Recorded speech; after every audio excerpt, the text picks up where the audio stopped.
Le samedi 8 février, les rugbymen de Souston jouaient leur match reporté de la 7e journée de championnat en Fédéral 2 contre Lormont. Les Bleus et Blancs feront face à un début de match compliqué dominé par leurs adversaires. Les Lormontais finiront d'ailleurs par être récompensés avec un essai à la 19e minute.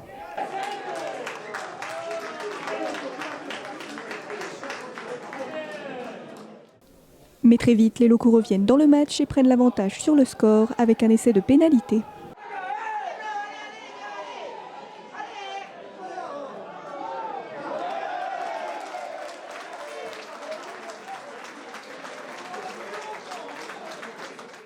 Cependant, avec une pénalité suivie d'un essai transformé, Lormont met de nouveau en difficulté son adversaire.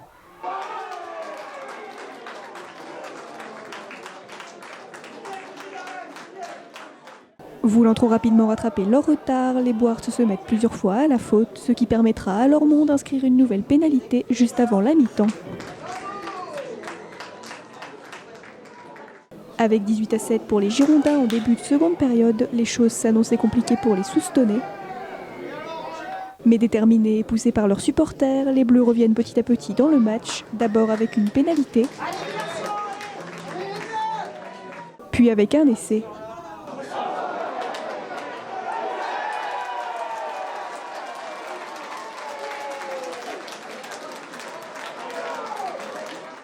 À leur tour en difficulté, les Lormontais tentent tant bien que mal de garder leur avance, mais avec une nouvelle pénalité pour Souston, les Bleus égalisent. Ni vainqueur ni perdant donc lors de cette rencontre qui s'achève sur le score de 18-18. Vous savez, quand vous avez 11 points de retard à la mi-temps face à une équipe comme ça, vous avez beau remonter le moral des troupes, bon, vous savez quand même qu'en face, ça va pas lâcher comme ça. Et on a réussi quand même à recoller. Donc une fois de plus, l'esprit soustonnais, les valeurs collectives, les joueurs ont tout donné pour gagner cette deuxième mi-temps. On fait 11-0 puisque Lormont n'a pas marqué de points de deuxième mi-temps. Et on peut dire qu'en match nul, c'est une contre-performance à Souston, mais on reste toujours invaincu à Souston puisqu'un match nul n'est pas une défaite.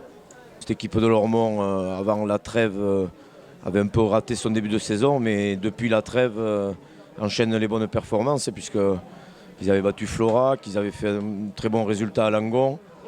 Donc on était prévenu que cette équipe, en fait, qui a 2 matchs en retard, qui a encore un match en retard, n'était pas vraiment à sa place et est toujours un candidat à la qualification, comme nous d'ailleurs. Et donc aujourd'hui, on a vu vraiment, depuis le début de saison, l'une des plus belles équipes qui est venue à Souston. Ce qui nous inquiète au fil de ces matchs très engagés, comme vous avez vu, c'est que petit à petit, on perd des joueurs sur blessure. Donc aujourd'hui, notre capitaine Barbertegui sort blessé avant la mi-temps.